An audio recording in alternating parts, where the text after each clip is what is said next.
Don't be out there drinking and driving. And I was a bit of an idiot. I drove way too freaking fast when I was a kid, and I had some fast stuff. And it wasn't. This was before muscle cars. You know, a lot of people think, well, fast. That's when they came out with the GTOs and the Camaros and the Roadrunners and all that. That's true. Those were fast. But before that stuff came out, we had fast cars too. We just made them ourselves. And they didn't have any safety stuff to speak of. I'm talking, you know, I had a 1951 Ford pickup truck. Now, if you look at one of them, it has about the aerodynamic qualities of a pumpkin. In fact, it's shaped kind of like a pumpkin on the front end and all. If you can imagine going 160 miles an hour in a 51 Ford pickup truck is shaped about like a pumpkin, you can just imagine. And the front end on them things, old straight axle front end.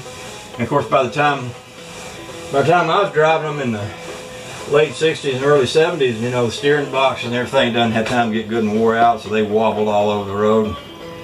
Yeah, I took one of those down the road at 160 miles an hour once, and a lot of people didn't believe it'd go that fast. I had a 62 Lincoln 430 cubic inch engine in that, and we'd pulled the rear end out of a 55 Ford station wagon, not the whole rear end, just the trunk, and put it in that truck rear end because the truck rear end was geared slow. And I could get the front wheels off the ground with it, and it would run 160. And a lot of people say, well, it didn't really run that fast. Well, the guy I sold that truck to got a ticket for running 160 in it because we were having a conversation. He's on Facebook. I sold it to him at a certain point because I really wish I'd have kept it, but I've had so many cars I really wish I'd have kept. But I was having a conversation with him, and I said something about how fast it was. He said, I know how fast it was. I got pulled over by the cops running 160 miles an hour in it. And I said, well, there you go.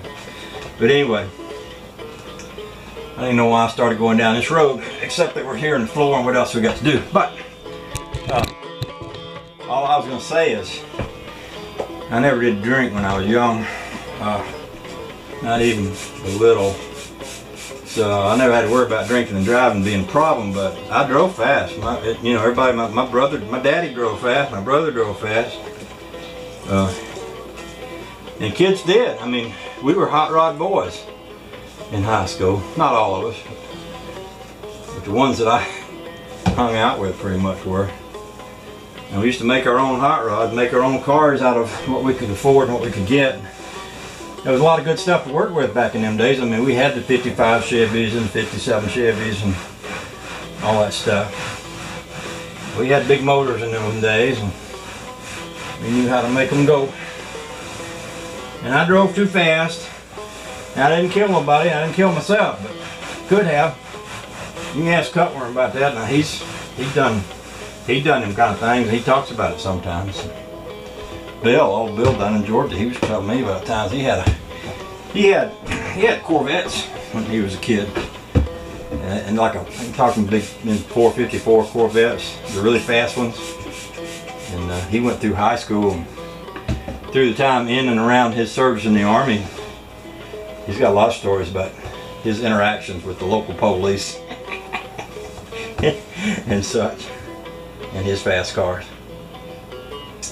But anyway, I don't even want to know why I started talking about that. It's just, sometimes, you know, I'm just like an unguided missile. I just fire myself off and wait to see where I'm going to land.